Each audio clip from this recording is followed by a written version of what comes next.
Welcome to The Explainer. Today, we're diving into a really powerful leadership lesson, one that connects a crisis from 1400 years ago to one of the most successful companies on the planet. It's all about resilience. And honestly, it feels more critical now than ever. So, just imagine this for a second. You're on a battlefield. Things are intense. Your entire side is united, driven by this one single visionary leader.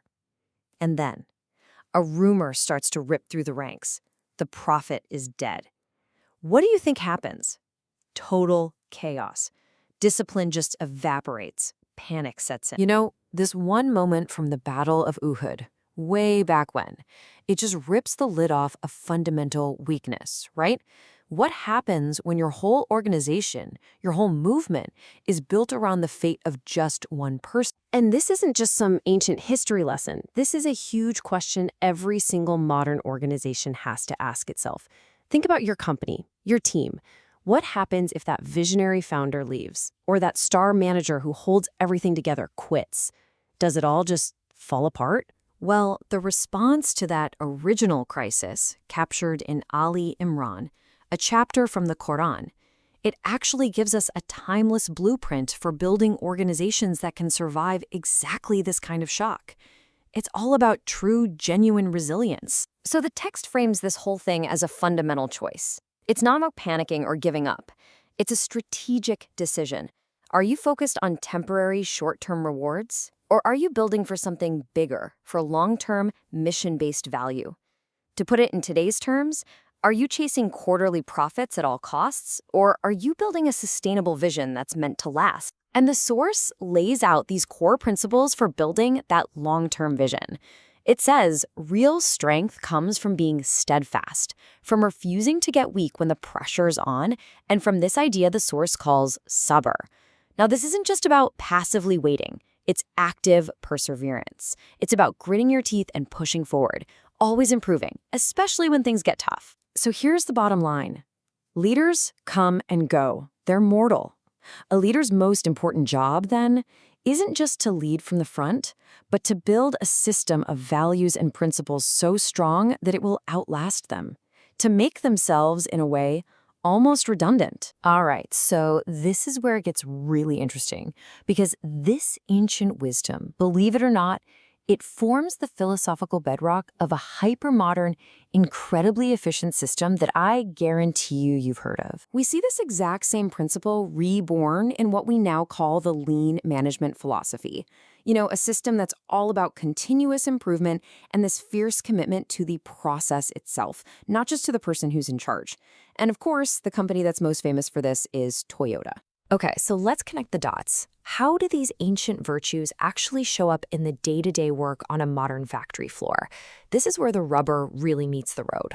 And the parallels here are just fascinating. That idea of active perseverance, sabur, that's the direct ancestor of what Toyota calls kaizen, their famous commitment to continuous step-by-step improvement. A steadfast direction, that becomes Hoshin Kanri, which is basically a way to make sure everyone, from the CEO down to the person on the line, is rowing in the same direction. And shared responsibility? Well, that finds its ultimate form in Jidoka. And Jidoka, man, this is the perfect example. It's the famous Andan cord.